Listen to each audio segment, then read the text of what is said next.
The poem of the man God. The third year of the public life. Chapter 312. The beginning of the third year at Nazareth, while preparing for departure. 29th of October, 1945. John, James, Matthew, and Andrew have already arrived in Nazareth, and while waiting for Peter, they are walking round the kitchen garden, playing with Marciam, or talking among themselves. I do not see anybody else, as if Jesus were not in the house and Mary were busy. As there is smoke coming from this stone oven chimney, I would say that she is in there baking bread. The 4 apostles are glad to be in the Master's house, and they show their joy. Marciam says to them 3 times, "Do not laugh like that." His third warning draws the attention of Matthew, who asks, "Why, boy, are we not right in being happy here? You have enjoyed this place, eh? We're enjoying it now." And Phillips him fondly on the cheek. Marciam looks at him very seriously, but he does not reply. Jesus comes in with his cousins, Judas and James, who greet their companions with much affection. They have been separated from them for many days. Mary of Alphaeus, flushed and covered with flour, looks out from the stone oven and smiles at her big boys. The last to arrive is the zealot, who says, "I have done everything, Master. Simon will be here shortly." "Which Simon? My brother or Simon of Jonah?" "Your brother, James. He is coming with the whole family to greet you." In fact, a few minutes later, knocking at the door and noisy chattering announced the arrival of the family of Simon of Alphaeus, who is the first to enter, holding by the hand a little boy about 8 years old. Behind him there is Salome, surrounded by her group of children. Mary of Alphaeus runs out of the stone oven and kisses her grandchildren, and is very happy to see them there. "So, are you leaving again?" asks Simon, while his children make friends with Marciam, who, I think, is familiar with only Alphaeus, the boy who has been cured. "Yes, it is time." "You will still have wet weather." "It does not matter. Springtime is approaching day by day." "Are you going to Capernaum?" "I will certainly go there as well, but not at once. I am now going round Galilee and beyond it." "I will come to see you when I hear that you are in Capernaum, and I will bring your mother and mine to you." "I will be grateful to you. For the time being, do not neglect her. She will be all alone. Bring your children here. They will not become corrupted here. You may be sure of that." Simon blushes at Jesus' allusion to his past thoughts, and because of an expressive look cast at him by his wife, who seems to be saying, "Do you hear that? It serves you right." But Simon changes the subject, saying, "Where is your mother?" "She's baking bread. She will soon be here." Simon's children, however, wait no longer, and they go to the stone oven following their grandmother. And the little girl, not much taller than Alphaeus, the boy who had been cured, comes out almost immediately, saying, "Mary is weeping. Why? Hey, Jesus, why is your mother weeping?" "Is she weeping? Oh dear, let me go to her," says Salome solicitously. And Jesus explains, "She is weeping because I am going away.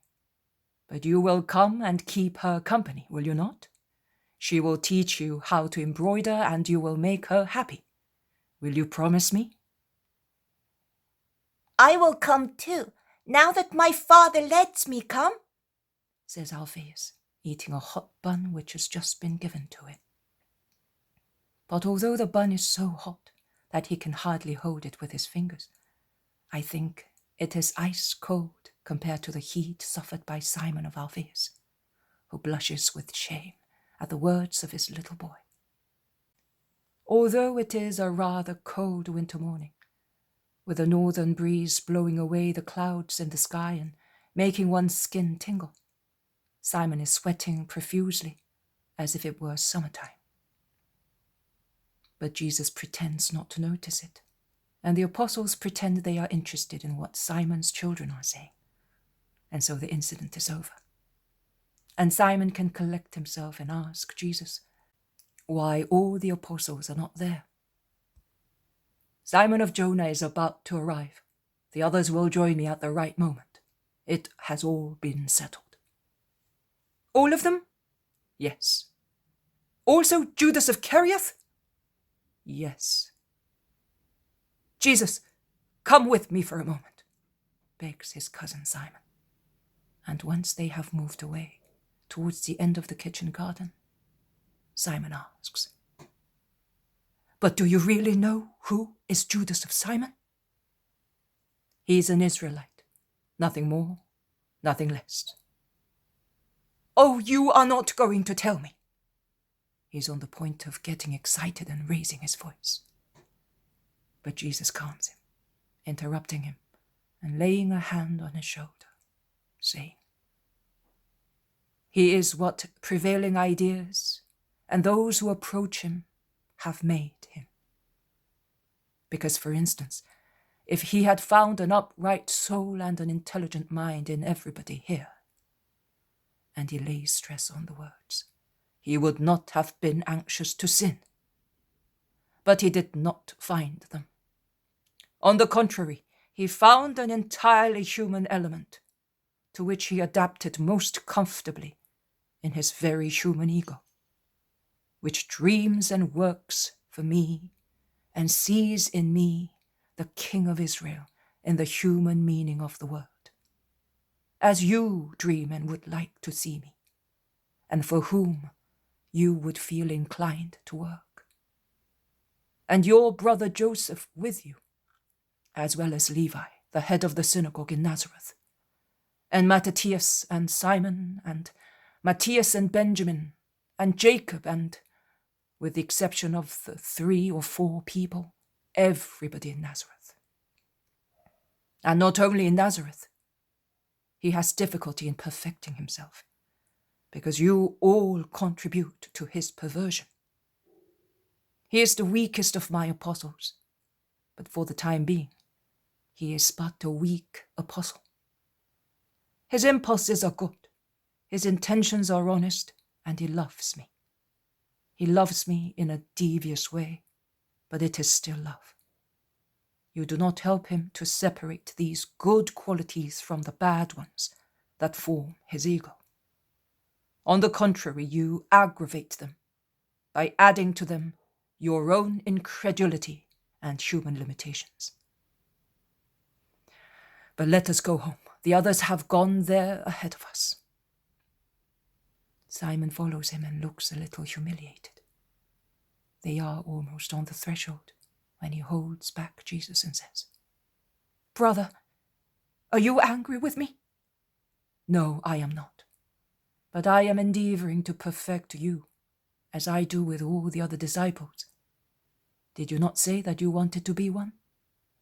Yes, Jesus, but in the past you did not speak thus, not even when you were reproaching. You were kinder. And of what avail was it? I was kinder once. I have been so for 2 years.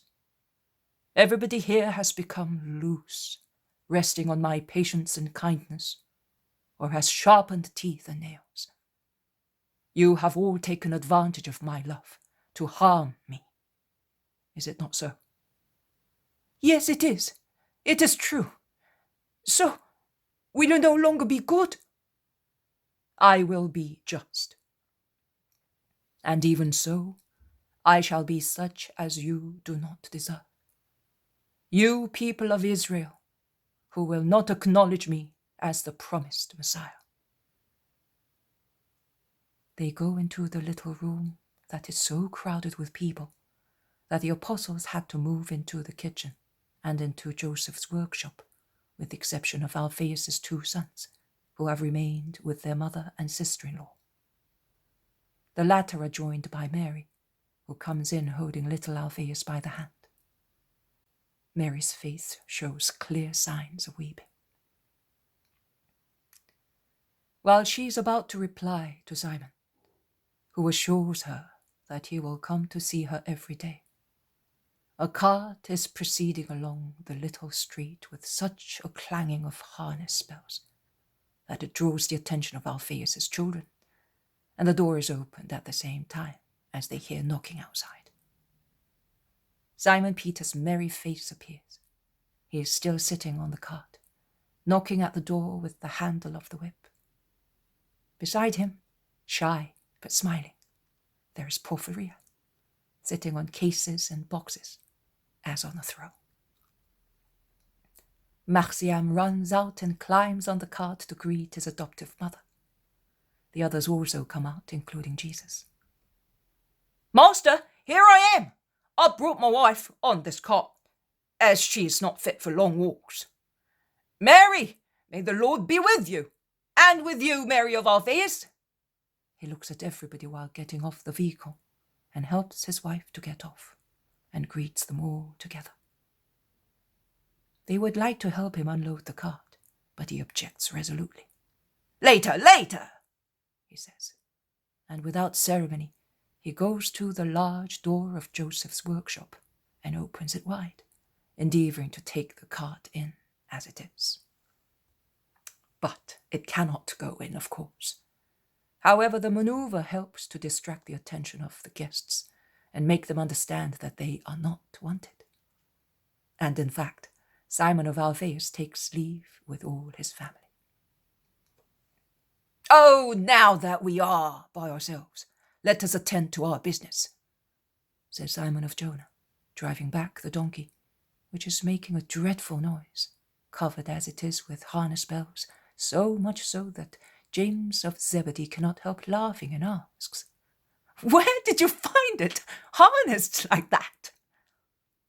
But Peter is busy taking the cases from the cart and handling them to John and Andrew, who expect to feel them heavy and are surprised because they are light, and they say so. "Run into the kitchen garden and do not behave like frightened sparrows," orders Peter, getting off the cart with a little case that is really heavy and is placed in a corner of the little room. "And now the donkey and the cart. The donkey and the cart. Yes, that is the problem. And yet we must put everything inside." "Through the kitchen garden, Simon," says Mary in a low voice. "There is an opening in the fence at the end. You cannot see it because it is covered by branches, but it is there. Follow the path along the house between the house and our neighbor's kitchen garden, and I will come and show you where the passage is. Who is coming to remove the bramble covering it?" I am. They all run to the end of the kitchen garden, while Peter goes away with his noisy equipage, and Mary of Alphaeus closes the door. With a sickle, they clear the rustic railing and open a passage through which the donkey and cart come in. "Oh, well, and now let us take all this away. They have defended me." And Peter hastens to cut the strings which fasten the bells to the harness. "Why did you leave them on then?" asks Andrew. "So that everyone in Nazareth would hear me arrive. And it was a success.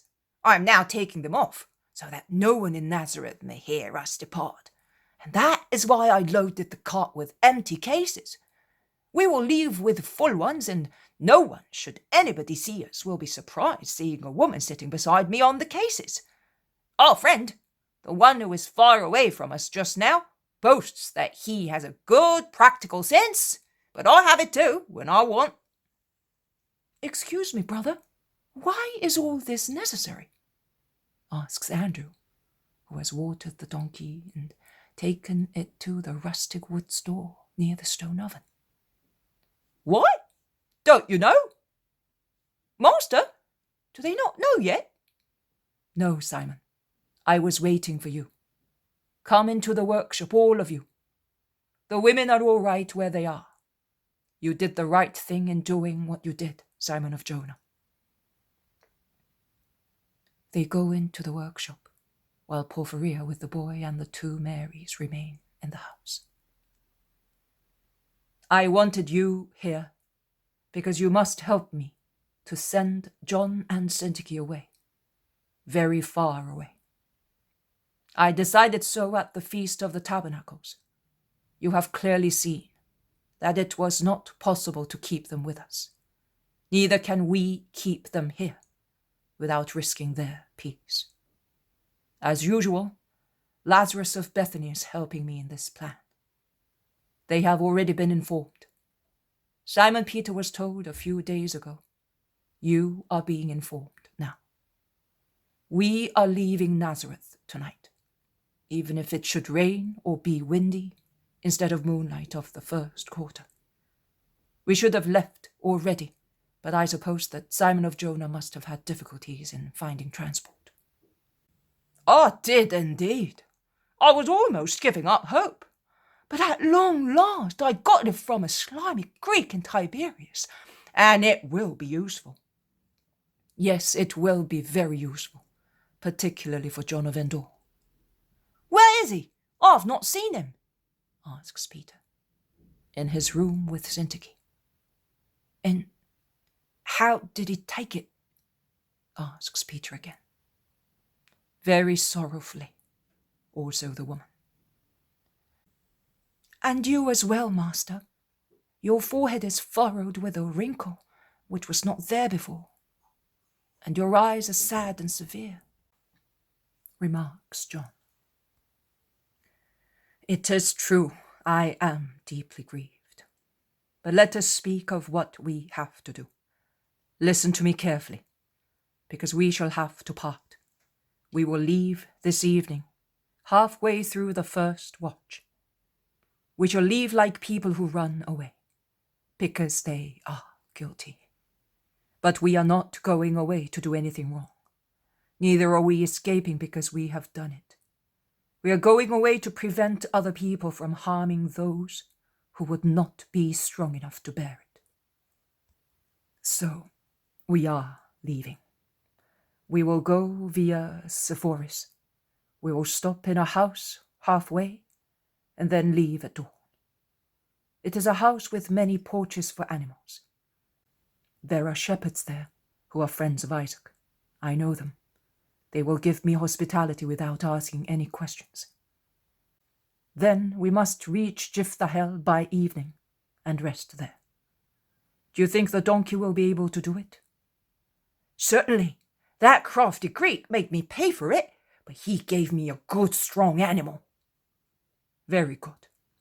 The following morning we will go to Ptolemy, and we will part there. Under the guidance of Peter, who is your head, and whom you must obey unconditionally, you will go to Tyre by sea. You will find a ship there sailing to Antioch. You will go on board and give this letter to the owner of the ship. The letter is from Lazarus of Theophilus. You will be believed to be his servants, sent to his land at Antioch, or rather, to his garden at Antigonia. And you are to be such to everybody. Be careful, serious, wise, and quiet. When you arrive at Antioch, go at once to Philip, Lazarus' steward, and give him this letter. Master, he knows me, says the zealot. Very well. But how can he believe that I am a servant? In the case of Philip, it is not necessary. He knows that he has to receive and give hospitality to true friends of Lazarus's and help them in every way. That is written in the letter. You have taken them there, nothing else. He calls you his dear friends from Palestine, and that is what you are, united by faith and by the action that you are accomplishing. You will rest there until the ship sails again for Tyre, after the unloading and loading operations are completed. From Tyre you will come by boat to Ptolemy and join me at Axib." "Why do you not come with us, Lord?" asks John with a sigh. "Because I am staying to pray for you, and particularly for those two poor people. I am staying to pray. And my 3rd year of public life begins. It begins with a very sad departure, like the first and second ones. It begins with a great prayer and penance, as the first one did, because this year has the sorrowful hardships of the first year, and even more. I was then preparing to convert the world. I am now preparing for a wider and more powerful action. But listen to me carefully, and bear in mind that if in the first year I was the man master, the wise man, who invites to wisdom with perfect humanity and intellectual perfection, and in the second I was the saviour and friend, the merciful master who passes by, receiving, forgiving, pitying, bearing. In the 3rd year, I will be the Redeemer, God and King, the just man. Do not, therefore, be surprised if you see new aspects of me, and if in the Lamb you see flashes of strength. What has Israel replied to my invitation of love, to my opening my arms, saying, "Come, I love and forgive"? It replied with its ever-growing deliberate dullness and hard-heartedness, with falsehood and deceit. Let it be so. I called every class of Israel, bowing my head to the dust.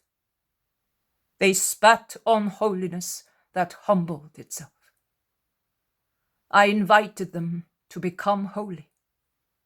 They replied by becoming demons. I did my duty in everything. They called my duty sin.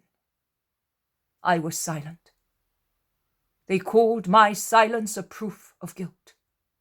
I spoke. They called my word blasphemy. Enough of that now.